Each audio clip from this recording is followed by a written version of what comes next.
بچه‌ها خودشون رو زمین مینداختن.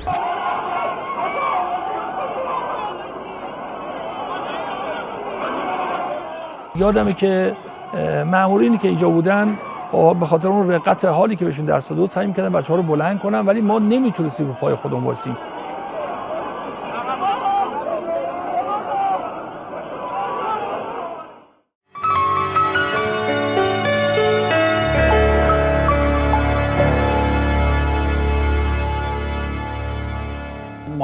محمدی تبار هستم. در عملیات خیبر توفیق حضور داشتم و در همون عملیات به اسارت نیروهای دشمن در اومدم. بلافاصله بعد از آزادی ما رو منتقل کردن به تهران. اولین گروهی که وارد تهران شدیم از کرمانشاه ما بودیم. زمانی که از هواپیما به پایین اومدن اونجا هم خدمت کنم که بزرگترین مشکلشون فقدان حضرت امام معمار کبیر انقلاب بود. خب میدونید بعد از 7 سال همه دوست دارن که اول خانواده خودشونو ببینن، ولی اعلام کردیم که تو رو خدا اگه میشه قبل از اینکه ما بخوایم بریم به خانواده‌مون برسیم اول ما رو ببرید پابوس امام در حرم حضرت امام.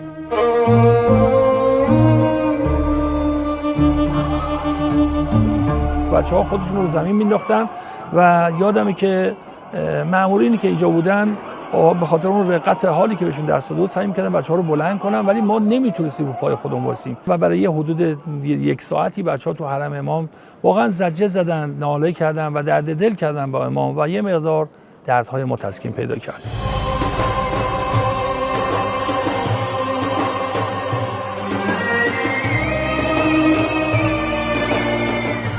ما در زمان اسارت من خودم جزء گروه سرود بودم اونجا و سرودهای خیلی زیادی رو اونجا بچه‌ها شاعر داشتیم، شعر میگفتن و در متن حتی حضرت امام بود. سرودی رو که تو عزلت کرده اسارت خونده بودن همون سرود رو در مرقد امام به عرصه نمایش گذاشتن. شد روان در چمن حسن و لطافت بیکن که بسیار مورد توجه اون حضاری قرار گرفت که اون روز در حرم امام بودن. یکی از سرودهایی که ما اونجا تو اسارت میخوندیم در جهت تجدید پیمان با رهبری جدید و حضرت آیت الله خامنه ای بود که به نام سیدنا قائدنا سید علی خامنه ای بود این سرود.